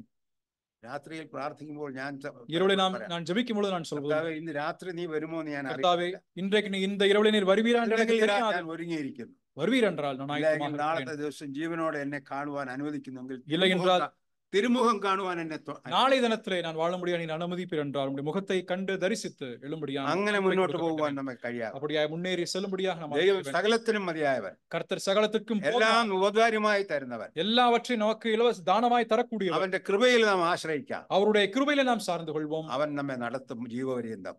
அவர் நம்மை ஜீவபரியந்தம் முழுவதுமாக நம்மை நடத்துவார். ഇന്നത്തേതിൽ നമ്മളെ അങ്ങ് എടുത്തുകൊള്ളും. முடிவிலே நம்மை மகிமையிலே சேர்த்துக் கொள்வார். നാം ദൈവത്തിന്റെ അനുരൂപമായി തീരുമെന്നാണ്, കർത്താവിനോട് കൂടെ கர்த்தரோடு கூட நாம் அவருடைய சாயலுக்கு ஒப்பாய் நாம் மாற்றப்படுவோம் என்பதாக. അതെന്തൊരു അതിശയമാണ്. எவ்வளவு அதிசயம் பாருங்க. ഇവിടെ എന്തൊക്കെ ഷേപ്പിലാ ഓരോരുത്തർ. இங்க இருக்க எல்லாரும் ஒவ்வொரு எப்படிப்பட்ட ஷேப்ல நம்ம இருக்கோம். എന്തൊക്കെ കഷ്ടത്തില. കാലില്ലാത്തവരുണ്ട്, കൈയില്ലാത്തവരുണ്ട്. ഞാൻ കണ്ടിട്ടുണ്ട്. கை இல்லாதவர் இருக்கிறார்கள், അവരെ ആരും കാലും കൈയും ഇല്ലാത്തവരെ അവിടെ ചെല്ലത്തില്ല. கையும் காலும் இல்லாதவர்களாக നീ കർത്താവിനോട് അനുരൂപമാകുന്നുവെങ്കിൽ, நாம் கர்த்தருடைய சாயலுக்கு ஒப்பாக நாம் மறுரூபப்படுவோம் என்றால் അവനെ പോലെ அது அவரை போலவே ஆகும். ആ വിശ്വാസം നമ്മുടെ ഹൃദയങ്ങളിൽ വേണം. அந்த விசுவாசம் நம்முடைய இருதயம் എങ്ങനെ തകർന്നു പോയാലും ഞാൻ കർത്താവിൽ எப்படி ആശ്രയിക്കും. தகர்ந்து போனாலும் நான் கர்த்தரிலே சார்ந்திருப்பேன். വേറൊരുത്തിലും ആശ്രയിക്കില്ല. வேறு ஒருவரும் நான் சார்ந்து മനുഷ്യനിൽ ആശ്രയിക്കുന്നേക്കാൾ നല്ലത് യഹോവയിൽ ആശ്രയിക്കുന്ന 118-ാം സംഗീതം. மனுஷனை சார்ந்திருப்பதை காட்டிலும் கர்த்தர் பெயரில் பற்றுதலாயிருப்பதை நலம் என்று சொல்லி வேதம். അങ്ങനെ തന്നെ ജീവിക്കാം. அவனமாகவே நாம் ஜீவிப்போம்.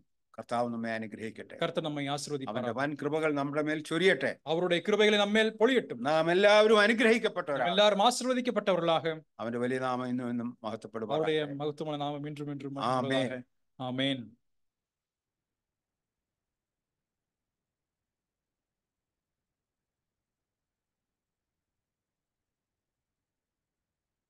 ஆண்டவருடைய நாமத்திற்கு மகிமை உண்டாவதாக.